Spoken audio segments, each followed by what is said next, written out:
Hello, I'm Dylan. And I'm Kiyan. This is Trust Your Doctor, that podcast where we open a school for world domination, because this week we watched the Sontaran Stratagem and the Poison Sky, Written by Helen Raynor. directed by Douglas McKinnon. And aired on April 26th and May 3rd, 2008. Yes, sir. So we've got Helen Raynor's second story for the show, I think. I don't remember what else she wrote. She wrote the Dalek two-parter.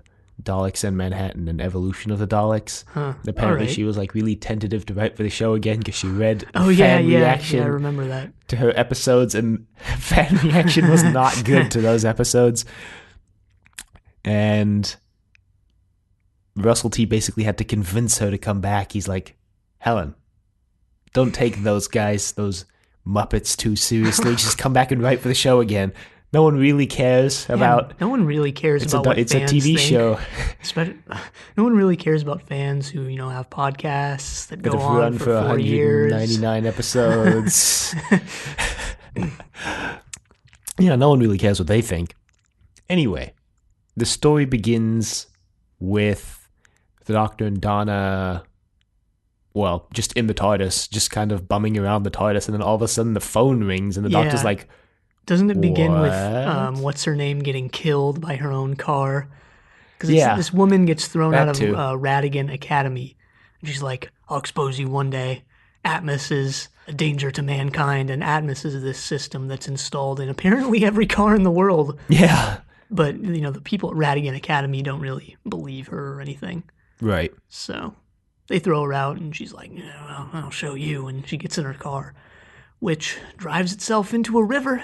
Yeah, well, she has a whole bunch of evidence against Atmos and the Radigan Academy that she's going to take to Unit. So she asks the car to drive her to Unit, and it's like, okay, and it drives her to the edge of a river, and she's like, what? And she's like, You've reached your final destination.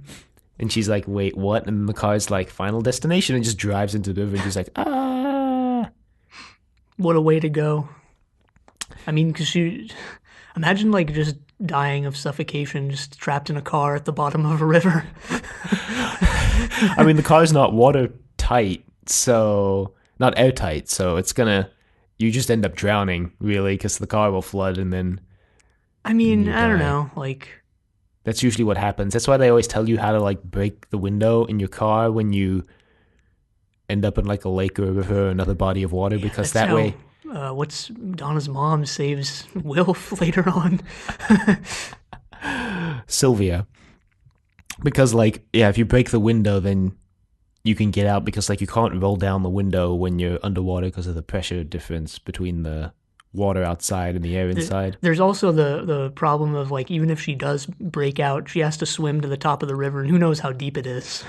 And also all of her evidence is completely just destroyed now because it's all just completely waterlogged. So Yeah, then we cut to the Doctor and Donna in the TARDIS. bumming around the TARDIS. And the phone rings, the phone that Martha gave the Doctor when she left. Yeah. Mm-hmm. And the doctor's the Doctor like, picks what? it up very suspiciously. He's like, wait a minute. I mean, it's a little suspicious that it's even ringing, considering most of his companions have never contacted him again after they left. Most of his companions haven't,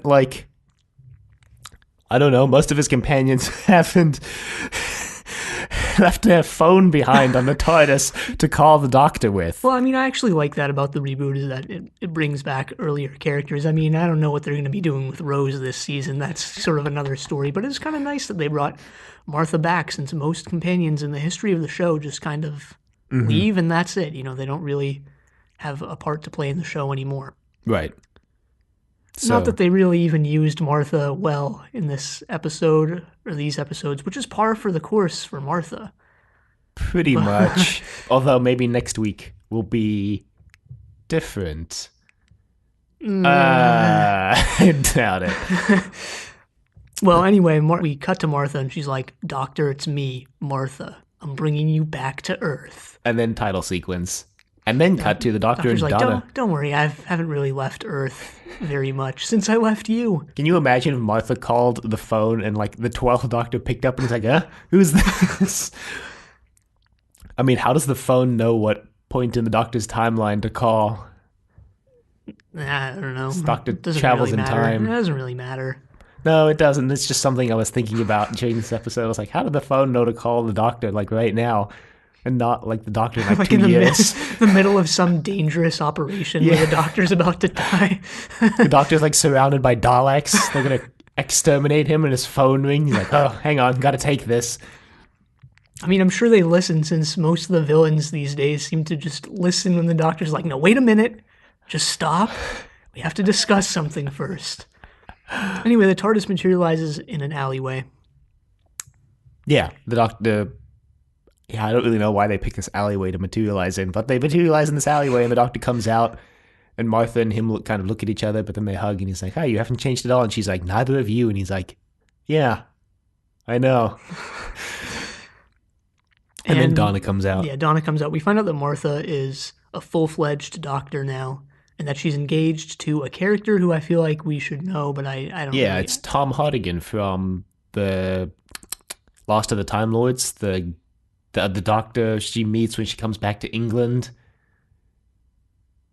I don't really remember. The guy who gets killed in the alternate timeline? Yeah. Tom Milligan. Huh. Not well, that's Hardigan, Milligan. Interesting. And then, the doctor asks Donna and Martha not to fight, which I thought was a reference to Rose and Sarah Jane fighting when Rose met Sarah Jane in school reunion, but I don't know. Well, as soon as Martha sees Donna, she goes, "Replaced me already, eh?" Yeah, and Donna's like, "Well, it didn't take you long to move on either. You're engaged. There's a ring on your hand." She's like, "Oh, good point." Anyway, Martha's in the middle of leading or advising an operation for UNIT. Yeah. And they just immediately start this operation right now as soon as the doctor's landed, I guess. Well, apparently it was going on like a few feet away because they walked out of the alley and there's just a bunch of UNIT vehicles and troops. I guess that's why they chose that alleyway to materialize in, because it's right there by UNIT's like operations center. But anyway, Martha just pulls out a walkie-talkie. He's like, "We'll go for Operation Blue Sky. Go for Operation Blue Sky." And then Mr. Blue Sky plays by E.L. No. All right. I didn't even notice that. No, it doesn't. It doesn't play. But the operation is called Operation Blue Sky, which you don't really understand why until later, I guess. Because they do a really poor job of explaining what Atmos does. Not really. I mean, they do in the Poison Sky, so they don't really touch on it in this episode. Anyway, the unit's now being led by a new person. Some guy named Colonel something. I'm going to look up his name. Yeah, the poor man's Brigadier Lethbridge Stewart. Colonel Mace. Right, the unforgettable Colonel Mace. I mean, the doctor later on says he could really do with the Brigadier right now, and Colonel Mace is like, sorry, he's stranded in Peru right now. Colonel Mace actually says, "Yeah, so could I." Or like, we all could, or something.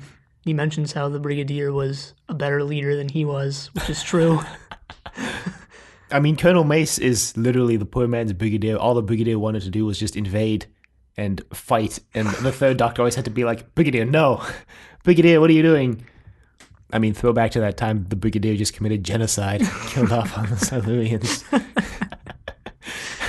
But I guess now he's, stranded in Peru, but also, I hope his gardening hobby has taken off and he's gotten better at it. Didn't he go back to UNIT, though?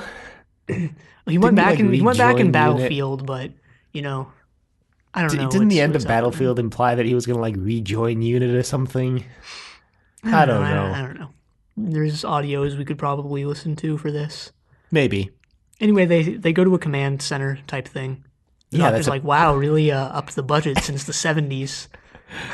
Yeah. Well, Colonel Mace is like, "You're still technically on staff, Doctor." And Martha's like, "Wait, what?" And he's like, "Yeah, I used to work for UNIT in the 70s. Which wasn't the 80s. I don't know." Not my proudest moment.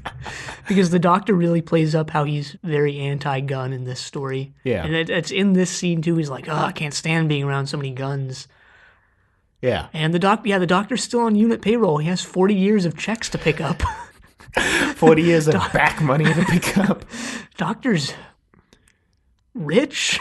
Do you think they ever actually paid him for his work as at UNIT, though? Probably. I mean, we never really found out on screen. I mean, I don't know if he's actually accepted or even cashed any of his checks, but I mean, he was just probably on the payroll. In a drawer in the TARDIS. UNIT's just waiting for the doctor to cash all his checks because they're going to go bankrupt when he does. They're like hoping he's forgotten them. So the doctor, well, he gets the lowdown on the Atmos situation. Right. The unit thinks Atmos is an alien entity.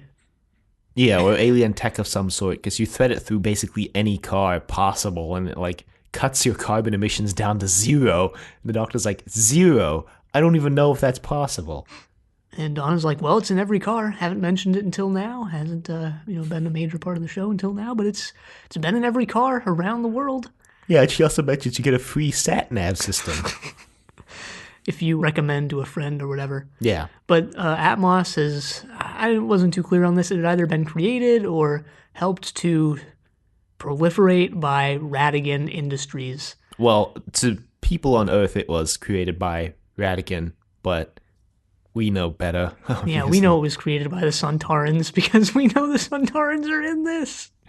Yeah, the first episode's called the Sontaran Stratagem. Last week I said that they were the other way around named-wise, and I think it would have been better if they were the other way around named-wise, but anyway. I was okay with it. They don't really try to hide the Sontarans or make it a big reveal or anything. So. No, they don't. Which is okay, because the Sontarans aren't as big a villain as, like, the Cybermen. No, they showed up in the Sontaran experiment, and they showed up in the Two Doctors, and that was it. That was the extent of the Sontarans. There was one more. There was the one with the Middle Ages. Ah, yes. I forgot what that was called. There was that one. That was Sarah Jane's first story. Yeah. I'm not remembering what it's called either. Yeah. The Time Warrior. Yeah, Time Warrior. No, Time Warrior. Was Time Warrior the first? I don't remember. Pretty sure that was Time Warrior, yeah. Well, guess we could just look, I suppose. Doesn't really matter. No, it doesn't really matter. Yeah, Time Warrior. Oh yeah, they were in the Invasion of Time too. I forgot about that story where they tried to invade Gallifrey. Anyway, so they... That was a story where the Doctor used a gun and built that, like, Time Lord gun. That super OP gun that kills everything. Anyway, UNIT is now investigating Radigan Industries, and Radigan was set up by Radigan. Yeah, the Radigan Academy was set up by Radigan. Who's apparently, like this boy genius. Yeah, they're like... He's got like 174 IQ. He's like a genius. The Doctor's like, wow, I'd like to meet another genius. And Colonel Mace is like, wow, way to go, Doc. So Martha like talks with Donna about, I guess, Donna's family and do they know where she is and what she's doing? And Donna's like, no. Martha's like, Yeah, that was my mistake too. That's what she tells Donna, basically. And Donna's like, good point. Yeah, she tells Donna that while she's here, she might as well let her family know what's going on. Mm-hmm. Or else she'll regret it massively, like Martha did, and have her family tortured and captured and just not have a good time. Yeah. Yeah, exactly. Meanwhile, Radigan Industries is... Well, so first there's a scene where Donna's like, I'm not going with you, Doctor. I'm going home. And the Doctor thinks she's leaving permanently, so he says this long emotional message. And Donna's like, oh, you Dumbo, I'm just going home to visit my family. The Doctor's like, oh, oops. So she goes home, and the Doctor goes with Martha and Mace to the Radigan Academy. Yeah, Donna, I think this was now, she finds that the sick leave or absent days folder is completely empty. So nobody at Radigan takes any sick days, which is really suspicious. And Martha even talks to one of the workers who is basically in a trance-like state. He's hypnotized. And all he can say is that he's here to work. Mm-hmm. So pretty suspicious. So everybody's like hypnotized working. They stormed the Atmos compound and they haven't found any aliens yet. But these two soldiers get captured, I think, right about now. These two soldiers show up and they're sort of walking through the hallways of Radigan, and I was like, are these the new Benton and Yates? No, because they're dead by the end of the story. But they go through this door that's being guarded by two workers because they're like, yeah, we want to see what's behind this door. And they're like, this is off limits. And they're like, let us through. And then the Commander Skull is like, let them through. So the two guys go through and get captured by Sontarans. But first they do find this like weird It's like this vat full of green liquid. Yeah, and there's like an auton inside. Yeah. Except it's not really an auton, it's like a proto-auton. We With don't like really an know what umbilical it cord is. connected to something in the back of its head, which is Yeah. kind of disgusting. Kind of Matrix-like almost. And then we see the first Sontaran of the story. And was it always a thing that the Sontarans were short? Yeah. I don't remember that for some reason. Yeah, they were. They also had really crappy costumes in the classic series, so it's good that they have way, way better costumes in this. Yeah, I guess that is a good thing. So, Skull says he's Commander Skull, the undefeated, apparently, and he is capturing them. He said that there's honor in death, but he needs those two soldiers for another purpose. Right. They So disappear for a while. Yeah, so the Doctor goes to Radigan Academy, Yeah. and he meets Radigan, And who then, is like sort of a little brat. sort of a little brat. He is a little brat. He says a lot of hoity-toity things, and the Doctor corrects him, and he gets really angry because he wants to be the smartest person in the world. Yeah, he plays, or not plays tennis, but he carries around a tennis racket and He plays racquetball, it looks ball. like. Something like that, which is slightly important later on when the Doctor uses the racket to, we'll get there. But so a Sontaran comes through the teleporter, and the Doctor's like, so that's who it is. Yeah. Yeah, this is where I think the tennis ball is important, because the Doctor, to get away from the Sontaran, he throws the tennis ball, it bounces off the wall and hits the Sontaran in the pubic vent in the back of his head. Yeah, I forgot about this too. I forgot the Sontarans had that little vent that was their only weakness. Like mini Death Stars. There's that Death Star laser at the end of this too.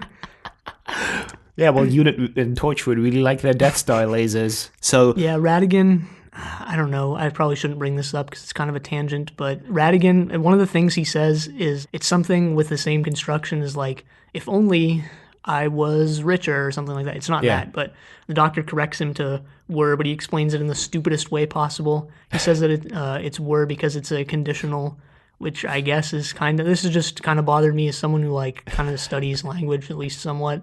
He's like, it's because it's a conditional, and that's kind of true, but it's actually because it's the subjunctive mood, which is at least somewhat interesting because the reason it's the subjunctive mood, but trust me, this is actually related. Okay. It's this.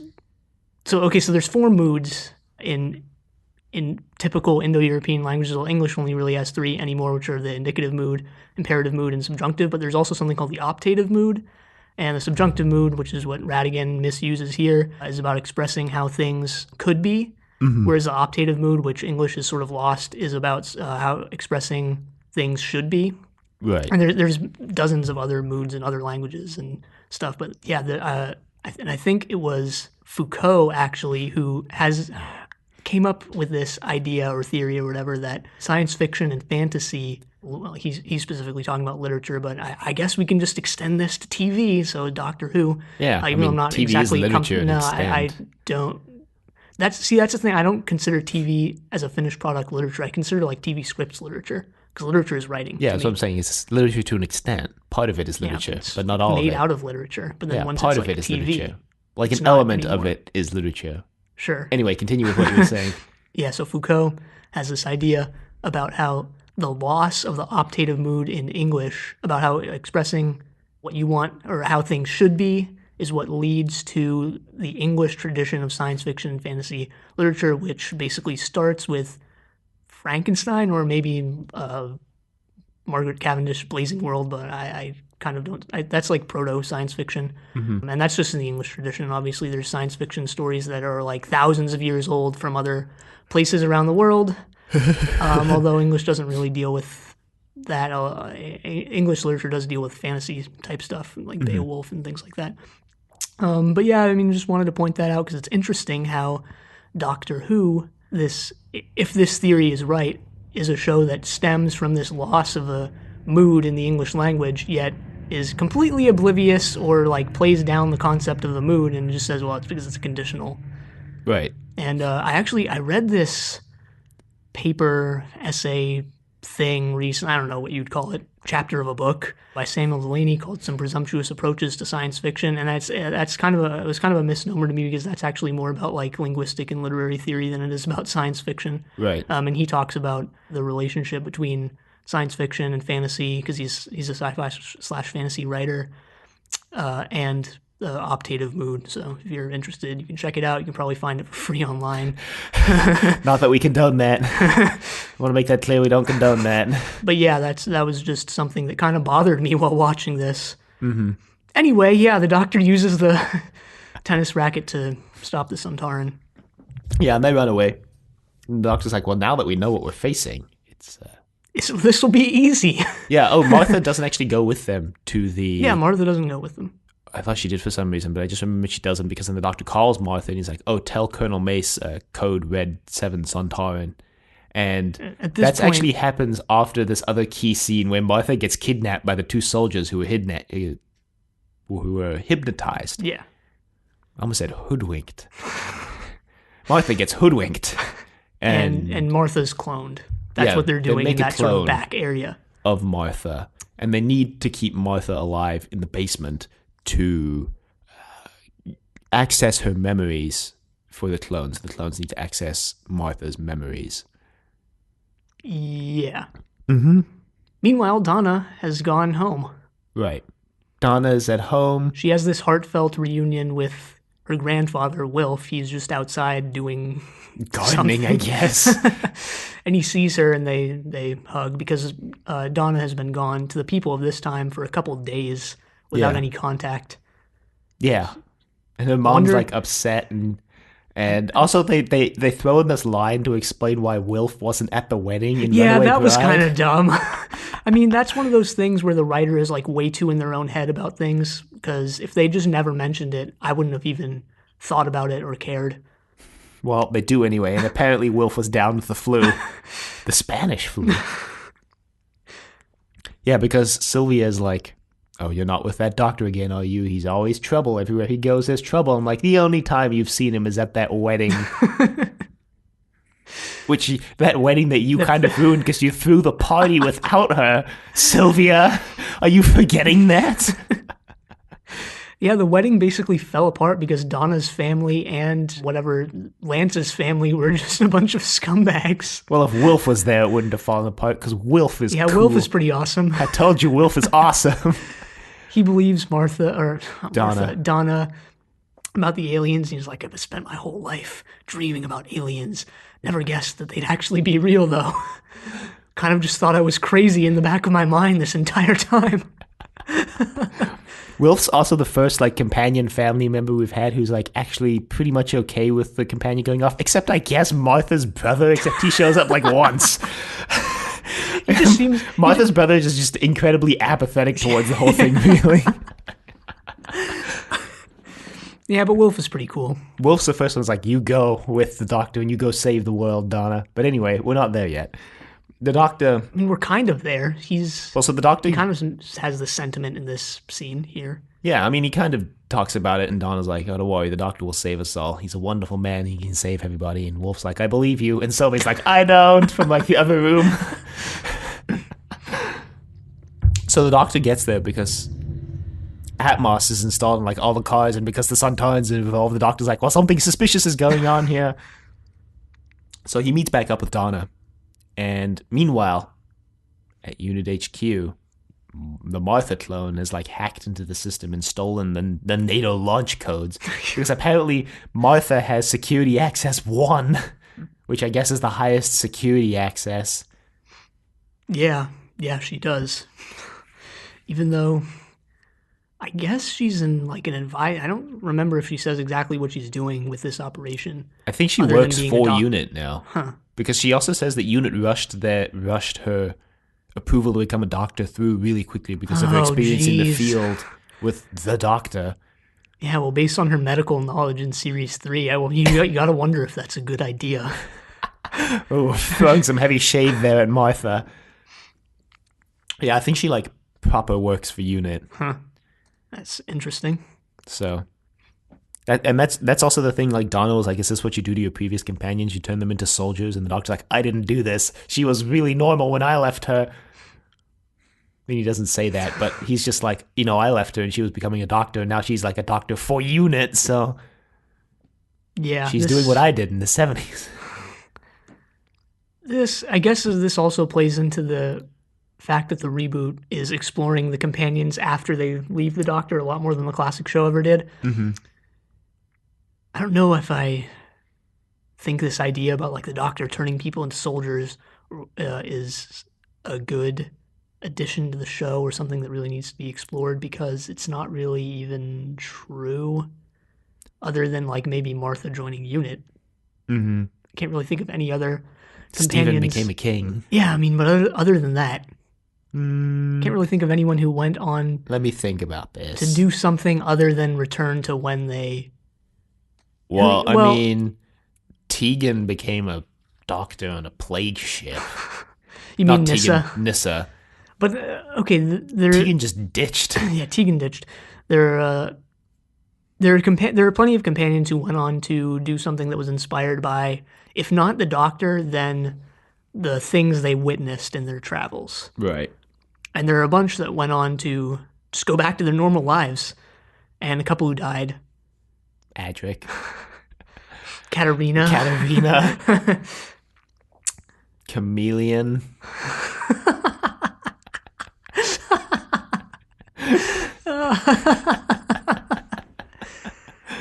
Martha, I think, is the only one who's really been turned into a soldier.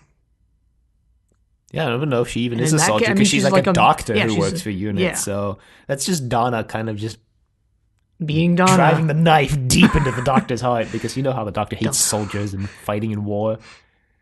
Yeah, they really play up the Doctor doesn't like guns thing in this, more so than they really have been. So it feels slightly out of place. Yeah, Because slightly. the Doctor's always but- not liked guns, but Right. never to the extent where he's like, ugh, get me out of this room. There are too many guns here. I think it's because the Sontarans are involved, and he knows the Sontarans like war, and nobody's listening to him when he says that you can't fight the Sontarans. You have to beat them other ways. I don't know. But like anyway, activating their probic vents. the Doctor goes to Donna's house, and Wilf is they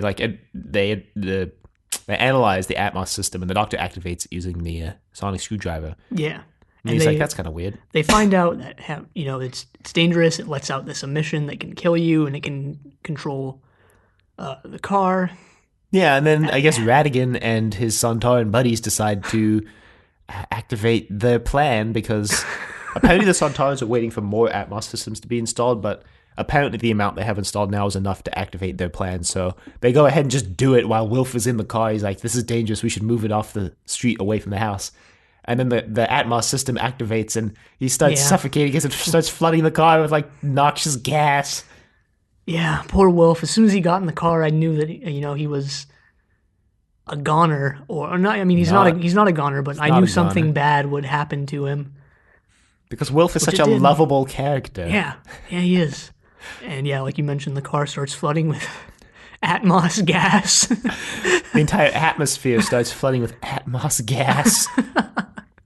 And then that's how episode 1 ends. Yeah. Episode 2 picks up right there. Episode 1 ends on this really weird shot. You'd think it would end with like Wilf banging on the window or something like that, but it actually ends with the Doctor going off and to the middle of the street and seeing the street flood with Atmos gas. It also ends with all the Sontarans going, "Sontara, Sontara, yeah, Sontara." Did they ever do that in the classic show? I don't remember. I don't remember, but I'm going to guess no. No, I don't think they did. Anyway, it's a cool addition and I like it, so I don't really care that they didn't do it before. I'm ambivalent towards it. I don't necessarily like it, nor do I necessarily hate it, but Radigan joins in.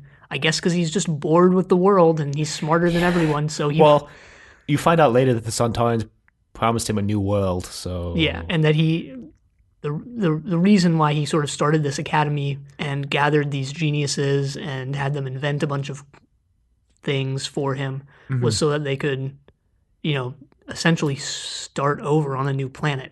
Except it turns out later on that all these other geniuses had way better parenting than Radigan did, because they all actually have a conscience. But that's not yet. First, Sylvia comes out with an axe and just breaks the window to the car. And the doctor's like, that's a good point. Why didn't I think of that? And then Donna's just like, I didn't know you had an axe. So they go inside, and the doctor basically says, look, I know how to stop this. And I can stop this. Are you coming with me, Donna? And Sylvia's like, don't you do it. And Wilf is like, you should do it, Donna. Don't listen to your mother. Never listen to your mother. No. Wilf's like, remember that time your mother started that party at your wedding without you? Yeah. Wilf doesn't do that. Wilf wouldn't say something like that. No, Wilf, he wouldn't say something like that. And he doesn't. Oh, poor Wilf. I'm just thinking about all the things he's going to have to go through later this season. Yeah, it's always the best characters who get put through the worst things. It really is. It's always the best characters who get put through the ringer. Meanwhile, Radigan gets millions of dollars to develop. Well, I mean, hang on. By the end of the story, all right, Radigan... Sure. The doctor goes back to Unit HQ because he wants to know what they're doing, but he sends Donna to the TARDIS because his plan is he wants to go in the TARDIS and use the TARDIS to get up to the Sontaran ship, and he sends Donna there first. Right, which the Sontaran ship, which we've sort of seen already, it's what the teleport device is connected to, is near Earth. Mm-hmm. And the doctor also gives Donna the TARDIS key. She's officially a companion now, I guess. Yeah, he goes, I haven't given this to you yet, which is sort of a change of pace from how Rose and Martha got a key, because they, got their keys after a few stories after, I guess, sort of proving themselves was what it was. Whereas in this one, the doctor, unless he's just trying to play it off, is like, I forgot to give this to you, is now giving it to her as sort of, he forgot to give it to her or whatever. Yeah, but then she's like, let's do the sappy emotional thing later on, right? And the doctor's like, yes, good point. Also, I forgot earlier, Martha comments on why the doctor likes Donna so much, because when Donna finds the sick days thing, Martha's like, wow, I can see why he likes you. You're really good. And the doctor's like, yeah. Yeah. When Donna found the folder, she was like, I've worked temp and middle management jobs for ages. I know my way around an office. Got to put those office skills to use in these dangerous world domination scenarios. Anyway, got to put those pretending to work skills to use. Colonel Mace is like, he plans to launch these rockets to blow up the spaceship, I guess. And then I was like, you can't do that. Your rockets won't do anything. And then... yeah, guns don't work against Sontarans. Well, the guns they were using, but then the doctor tells them what's broken and then they just fix them. Well, this story... Also, it was kind of funny because in the classic show, whenever Unit showed up, their guns would never work. But here, it's just like the Sontarans have altered their guns, expanding the bullet size, or I don't remember what they were doing. The Sontarans have some sort of field that like expands the copper bullets inside the guns, I think was the explanation. Anyway, we forgot to mention that right before this, the Sontarans like invade the factory. And the guns aren't working, so they're just all getting killed. The doctor's telling Mace to, like, pull out, and he's like, okay, full tactical retreat. And the Sontarans are just gunning people down as they run away. And then one of the Sontarans, I think it's Score, actually, is like, this isn't war, this is sport. Which is, I think Score is actually played by Dan Starkey, who basically plays every major Sontaran from here on out, who basically becomes the Sontaran actor for the reboot. Huh. That's interesting. But yeah, I just liked how as soon as they deactivate this field, the Unit is actually able to kill the Sontarans with guns, which was, I don't know. They just gun them down. Yeah, it was interesting. It was interesting, especially compared to the classic show where guns never worked and Unit's missile launches like sometimes worked. And here they just have that giant Death Star laser. I just remembered that time, that scene. I don't remember what story it was from now, but that one where Unit is transporting that really sensitive missile across the country, and there's that scene of Benton standing in front of the missile, and it's just obviously a painted backdrop in a studio. And Benton's like, we're all good here with the missile outside in this field. It's like an obvious painted backdrop. I don't know why I just thought of that. I guess I thought of it when you said missile launches. Anyway, the Martha clone keeps deactivating the missile launches because... No, I guess she's a companion now. The Martha clone... No. I mean, that's how you would describe her. Yeah. And the doctor's, like, pretty suspicious of the Martha clone. He's like, hey, how's your family? And she's like, they're doing well. And he's like, don't you want to contact them? And she's like, already did. And he's like, right. Martha would never contact her family. That's how he figures it out. No. And then There's a line, I think, at the beginning of the story where Martha says she's sort of patching things up with her family and that they're not exactly on good terms, if I remember correctly. yeah, she said they're not on great terms, but they're getting there. Yeah. I mean, Makes sense, really, considering let's be what fair. happened. Yeah, her family like basically helps the master take over the universe, world, and kill everybody. So, yeah, Yeah. not that they knew that's what they were doing, No, but I mean, their hearts were in the right place. were they? They were looking out for Martha. Yeah. Okay. So, the Doctor and the Martha clone go to where the TARDIS is supposed to be, but the Martha clone has had the two hypnotized soldiers put these teleporter thingies on it, so it's teleported the TARDIS up to the spaceship. Yeah, the Sontaran ship. Mm-hmm. Because UNIT is also, at the same time, trying to call in their ship, whose name I forgot. Did it even have a name? I didn't know it had a because name. it was the same one as the... Or at the least, Valiant. Yeah. Yeah, the unit ship, the Valiant. Yeah. The aircraft carrier that flies through the sky. Yeah. That. Mace uses it to disperse the gas around the building, and I just want to make a note of the scene. Mace hands out gas masks to the Doctor and Martha. And they go outside, and everybody's wearing a gas mask except for Mace. Also, the Doctor makes a reference to the Doctor Dances because he goes, "Are you my mummy?" Yep. Which apparently people were like, wow. There was a rumor that it was just an ad-libbed line by David Tennant. Uh-huh. But that's not apparently true. Apparently it wasn't always in the script for him to be, "Are you my mummy?" Anyway, what I wanted to make a point of was that Mace isn't wearing a gas mask and like everybody else is wearing one. I'm like, Mace is still human, right? He should just be suffocating and dying right now, right? Anyway, just Maybe wanted to make a he's note of that. not human. Maybe that's why he was selected to lead UNIT, because of his familiarity with alien species, because he is one himself. Nah, I doubt it. Anyway, the Doctor's like, "Hey, that's really clever, Mace." And he's like, "Yeah, well, I have my moments, kind of, sometimes." No brig, though. Basically says that. So they continue with this.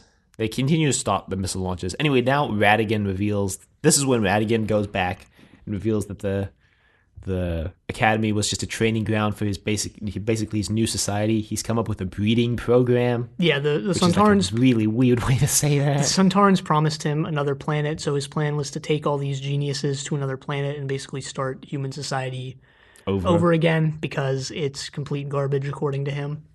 Yeah. And according to me. What? Who said that? You said that. But no one's having it. Their families have disappeared, and they got to go look out for Themselves and their families. And Radigan pulls a gun out and doesn't and use he's like, he doesn't use it. He's like, "No, don't you dare leave." And she's like, "Well, shoot me then." I thought it would have been hilarious if you just shot her right there. I mean, it wouldn't have been great. Wouldn't have been hilarious. It would have just been It would have been hilarious because it just would have been so out of the blue and so against Radigan's character and so just completely out of nowhere that I would have been like, "What?"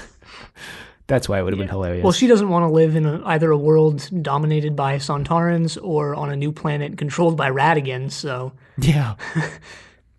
Yeah, they all leave, and they sort of give Radigan a piece of their minds as they leave. Then Radigan teleports back up to the Sontaran spaceship, and they're like, "Guess your people had more sense than we thought." And he's like, "What?" And we're like, "We're just going to gun them all down when you came up here." And he's like, "What?" And they're like, "Yeah, we weren't really going to give you a new planet at all. We just needed you to distribute the Atmos system." He's like, "Wait, what?" And then they go to shoot him, but he teleports back down. Right. Then the Sontarans deactivate the teleport. Yeah, there's this scene when he teleports back to his lab or whatever it is. He's like curled in the fetal position, like crying. You kind of feel bad for him, but at the same time, then you remember all the bad stuff he did. The fact that everybody's about to die because of him, and then you're like, "Yeah, don't really feel that bad anymore." The Doctor contacts the Sontarans, and he talks with them, and he sends a hidden message to Don. He's like, it's a phone booth, and nobody ever realizes that there's a phone inside the phone booth, a communications device. You might say it's pretty noble that there's a phone in there. Also, at one point, the Sontarans start doing the Sontaran thing, and the Doctor changes the channel on the... Yeah. which we didn't mention. But Oh, that's what my paper says for the sonic screwdriver. It says changing the channel. That's what that says. Oh yeah, I had that too. He changes it. The Sontarans are making this big speech, and he just changes it to a cartoon. And Mace is like, "Do you mind, Doctor?" And he's like, "Hang on, just give him a sec." I didn't recognize what cartoon this is because if I hadn't said it a million times already, I'm a huge cartoon fan, and I think they just made this for the show because the animation isn't that great. No, I think it's a real cartoon. Hang on, the wiki mentions what it is. Tommy Zoom. It's Tommy Zoom. I've never heard of that. It might be a British thing. I absolutely didn't recognize it. Yeah. So we didn't mention that previously when the Sontarans were doing the Sontar Ha thing, Ratigan joins in at some point. Just wanted to mention that because it was kind of interesting. I think we did mention that, actually. I don't remember. I guess we'll find out when we listen to this episode a week from now. But pretty sure we definitely did mention that. Anyway, that was previously. Anyway, then the Doctor goes with Martha and he's like, we got to go, quote Martha, unquote. We got to go find what's going on inside this factory because, stuff's sketchy. So they go down to the cloning chamber, I guess. Yeah. I guess they only have, if I understood the set correctly, if I saw everything correctly, they only really have like one clone vat. Yeah. Yeah. Clone one person at a time, unless there are other ones in other rooms. Yeah, and apparently the Doctor knew that she was a clone. Also, at this point, units like modified their guns or whatever, so they work again and they've like retaken the factory. There are a lot of scenes of just people gunning each other down, Sontarans dying, humans dying. Yeah. I didn't necessarily care for all those scenes. It could have Mace shoot Score in the face. Right. Could have curbed those scenes a lot. Didn't all need to be in there, I thought. And there was kind of a funny question mark scene during all of this where like the two hypnotized soldiers are like reporting for duty and Score is like, good, we'll need you. And he moves and then they're off frame and he just turns around, shoots both of them and keeps walking. And I was like, wow. Yeah. These episodes actually are a little shorter than normal. I think they're both... First one's 43 minutes, and Poison Sky is 44 minutes, whereas normally they're like 47, 48. That's okay, though. Yeah, it's okay. It's okay, but I felt there was at least a little padding here with all these scenes of people dying. Little bit, maybe.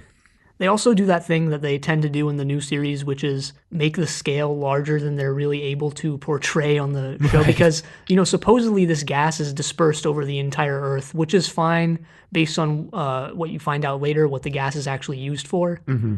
But, like they do in Father's Day and a bunch of other stories, it's such a large scale that you have sort of a hard time believing it because they have a hard time portraying it on the show. Right. But they do an okay job, I think. I mean, they have a map of all the... When I found out what the gas was for, I was more okay with it.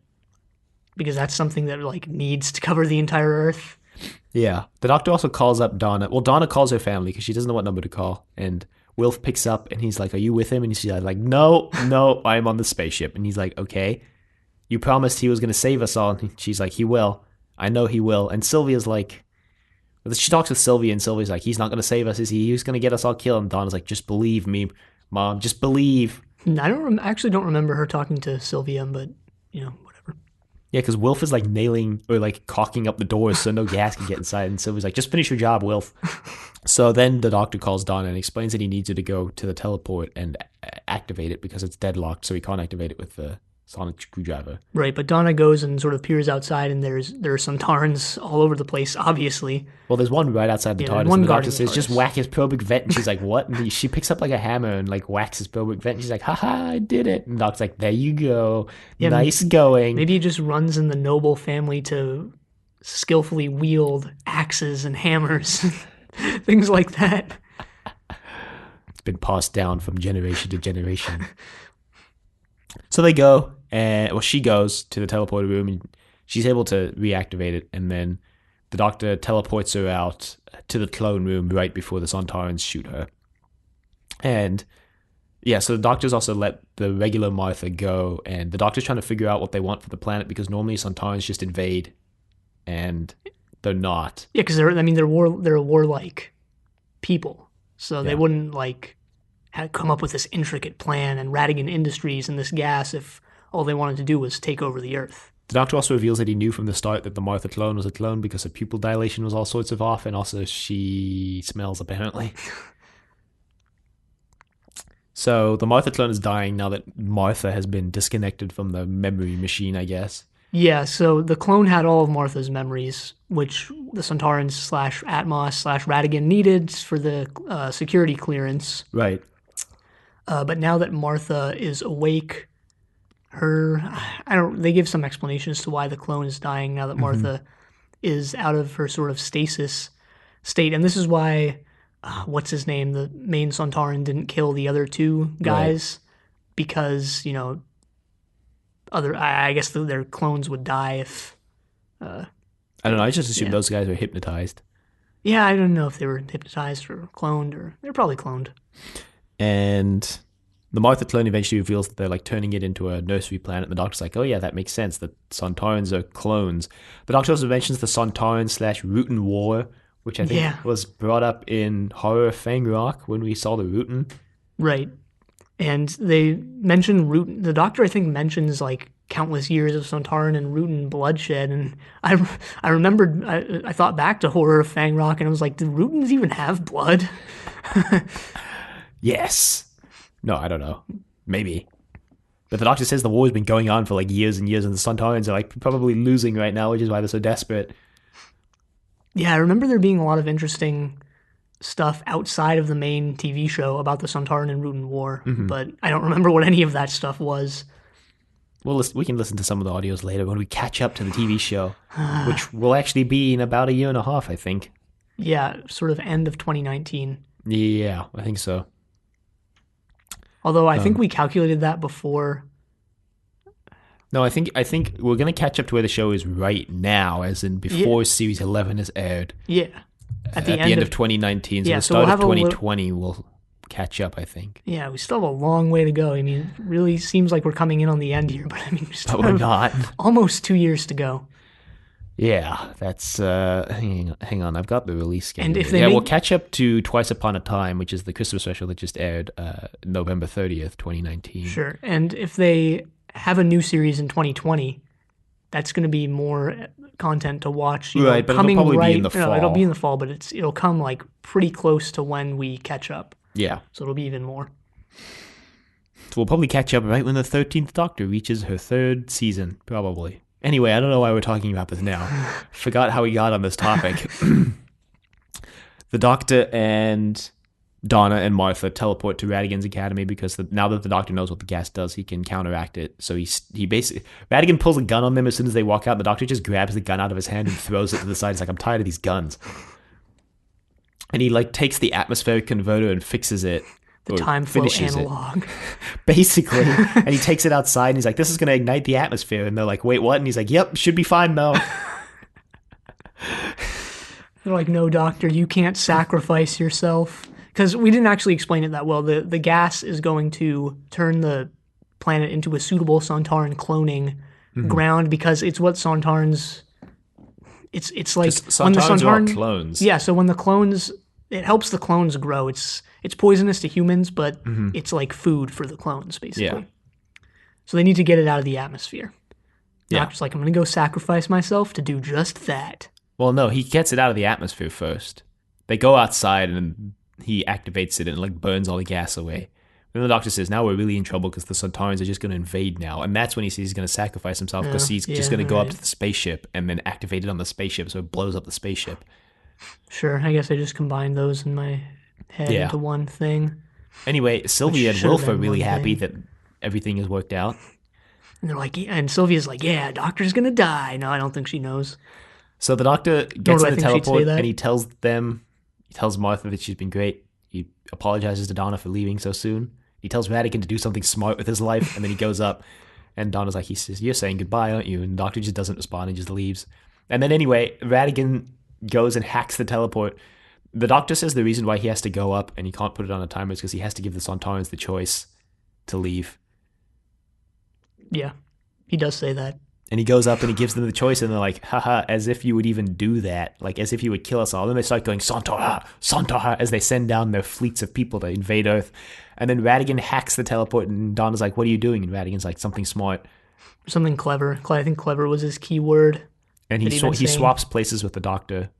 And then this is kind of funny. All the Sontarans see Radigan beam in, and they all kind of just stop and look at him awkwardly. And then he's just like, Sontar, and he pushes the button, and it blows up the entire spaceship. I just kind of liked all of the Sontarans' surprised reactions. Most of them are wearing helmets, probably because they didn't want to have to try and make a bunch of different actors look exactly the same. Should have been called the Sontaran surprise. But yeah, Radigan sacrifices himself to save everyone. Yeah. And now we get some happy scenes where Donna talks with Wilf, and Wilf is like, you should go, Donna. Don't tell your mom, but just go with the doctor. That wonderful man who saves everybody. You should go. Yeah, Wilf meets the doctor. When Wilf meets the doctor, this happened before, actually, but we forgot to mention, he goes, wait, it was you? You're the doctor? That guy who disappeared on Christmas Eve? The doctor's like, yeah, that was me. So they do that. Yeah, then they go to the TARDIS, and Martha's like, right. everything, Forgot about this. Everything is the same as it was. And Donna's like, so you're coming with us? We're not exactly, short of space here. You can come with us if you want. Which kind of surprised me. I was surprised Donna was like amenable to Martha coming with again. Why did that surprise? That didn't surprise me. I don't know. It's like never introduce your ex-girlfriend to your current girlfriend. Yeah, well, I mean... Which I think we made the same, or I made the same joke, question mark, when Rose met Sarah Jane, but anyway. But Martha's like, nah, I have a life to get back to. And a husband, or a fiancé. Yeah, fiancé. And then the TARDIS just slams the door shut and starts leaving, and Martha's like, you take me back, Doctor, and Doctor's like, I didn't do that. I don't know what's happening. I'm not even controlling the TARDIS right now. And that's how it ends. Yeah, also the Doctor's hand starts like bubbling for some reason. We forgot to I mention didn't notice that either. Forgot to mention that the Doctor's hand comes back. It's just sitting there on the floor of the TARDIS. What? Because Jack gave it. The Doctor took it from Jack in Utopia, Sound of Drums, Lost of the Time Lords, because Jack was using it to track the Doctor, and now the Doctor's just got it on the floor of his TARDIS. Huh. It's actually important. You should make note of the fact that it's there in the TARDIS. I didn't notice it at all. Well, I don't think they even pointed it out that well. There was a shot that was like directly just on the hand. Huh. Well, yeah, maybe I wasn't paying attention. I mean, I clearly missed something because I was reading the wiki and there's a Rose Tyler cameo in this story, and I'm like, wait, what? When? Yeah, I didn't notice that either. So. Hasn't there been one in every story? No. Well, in Series 3. Wow. Yeah. They don't even mention Rose in this story. I was like, good job, Russell T. Well, Russell T didn't write this. Good job, Helen Raynor. Anyway, we get a preview that indicates that Martha sticks around for at least another episode. Actually, a good preview for once, too. Yeah. It's just a bunch of dramatic shots with nobody saying anything, so you don't learn anything, except the Doctor eventually saying, she's my daughter, and then she's like, hello, Dad. And then it ends. Yeah. Which is an interesting concept, because the Doctor being a grandfather has never really even been touched on since Susan left. Yeah. And, I mean, if the Doctor's a grandfather, I guess that obviously means he's a father too, which is something they never even brought up even when Susan was on the show. Yeah. What happened to Susan's parents? Big question mark in lore there. Yeah, it's something we've been waiting for basically... 40 years at the point of this 45 airing? If you've been watching since episode 1, kind of like how they took 10 years for you to find out what happened to Arnold's parents on Hey Arnold, because the show ends on a massive cliffhanger. At least they made the Jungle movie though. Great. 10 years in the making. Great. Anyway, yeah, I really liked this episode because it actually had to do with the ethics of being a genius. Okay. Yeah, that's kind of a random thing for it to touch on, but yeah, you know what? Sure. Yeah. I don't know. I really liked these two stories. I didn't think they were amazing, but I thought they were like pretty good. Yeah, I thought they were solid. I mean, Series 4 is not as good as Season 17, but kind of reminds me of Season 17 in that, the stories are pretty good. Nothing really mind-blowingly great, or I mean, I know you and probably a bunch of other people have City of Death as their favorite story, but for me, just Season 17 was just sort of really solid, and this is also sort of just really solid. Yeah, and like Season 17, one of my favorite episodes occurs later this season, so yeah, but I think I just think the story was solid. I think bringing back the Sontarans was a good idea. I mean, yeah, they're not the biggest Doctor Who villain, but they're interesting in concept. You know, they're all clones of each other. They're like super war based as a species. So I think that's, I mean, compared to some of the villains they've come up with for the reboot, that's definitely they're definitely way better than what they're coming up with in the reboot is, I guess what I'm saying. Yeah, Zorbalov. Yeah, let's never mention that again. The Sontarans in this story actually, it's kind of a subtle thing where they've sort of lost their warlikeness. Mm-hmm. It's just hinted at in the dialogue at Right. certain points. Right. Which was interesting, you know, because they're bringing old villains back and at least somewhat doing new things with them. Mm-hmm. Which is sort of more than you can say for what they did with Martha in this story. Because honestly, I don't know if I like how they included Martha here. Because they didn't really... Martha wasn't that great in Series 3, and that's mostly because of the scripts and not the acting by any means. But this kind of just felt like, you know, they brought Martha back. You know, it's a chance for Martha to actually be an interesting and good character, and they just sort of abandoned it. Right. I think because they replaced Martha with a clone halfway through the first episode, it was like they couldn't really do anything with Martha anyway. You know, she was like kind of cool. She's like, I'm bringing you back to Earth. And then she kind of just bummed around the unit for a bit. And then she was a clone.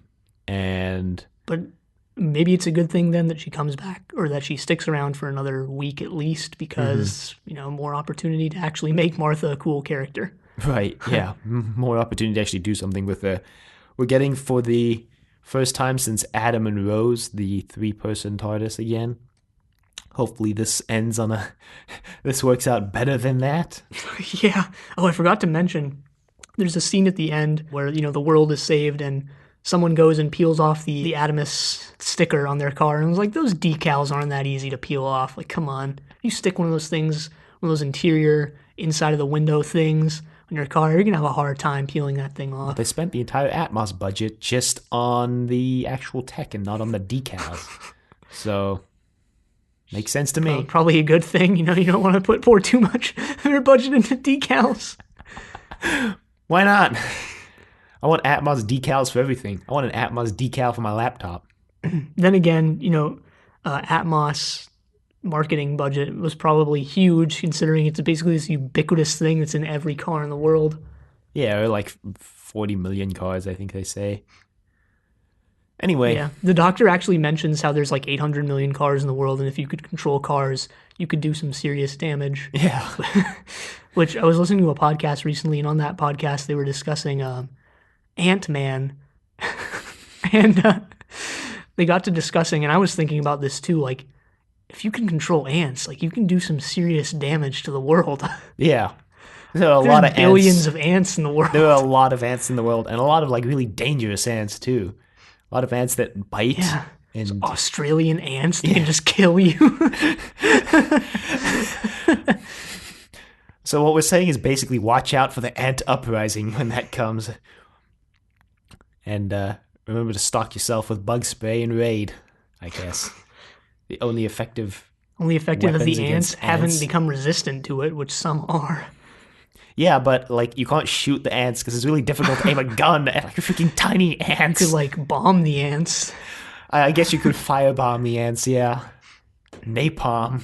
Although bugs are like actually really good at surviving like massive explosions. What we're saying is ants are the perfect warrior. And there's also all those weird like microorganisms, and I think some, not all of them, but some of them are bugs that like can survive in space. You just like let them loose in space and then bring them back and they're like, yep, A-okay. Fantastic. Yeah, I mean, when you think about it, humans are really squishy compared to like a lot of other species on Earth. I mean, cockroaches can survive a nuclear blast. Yeah, and I mean, ants included, a bunch of bugs and stuff can just survive like hundreds of feet, hundreds of 100-foot drops and things like that. Just walk it off, brush it off, like nothing's happened. So you drop a human 100 feet and you just have blood soup all over the sidewalk. Yeah, so I mean, that's the real takeaway here from Poison Sky and Sontaran Stratagem is that bugs are extremely dangerous. Maybe they should bring the back Doctor? the Menoptera and the Zarbi. Oh, I mean, not maybe. They should. But maybe when the doctor said the older something is, the stronger it is, what he actually meant was the smaller something is, the stronger it is. How could he possibly have meant that? I How do don't those know. two statements even equate? I don't know, but it's possible. I mean, possible, but not likely. No. Anyway, you can email us at thedoctor@decorativevegetable.com. Questions, comments, concerns, angry rants, your thoughts on the ant uprising, which starts next week. You can find us on Apple Podcasts and Google Play at Trust Your Doctor. You can find us on YouTube at Decorative Vegetable. Be sure to leave a rating if you like the show. Check us out on Facebook, Trust Your Doctor. Like us on Facebook. Also check us on Twitter at TYD Podcast and follow us on Twitter. And next week we're watching The Doctor's Daughter. But until then, the end.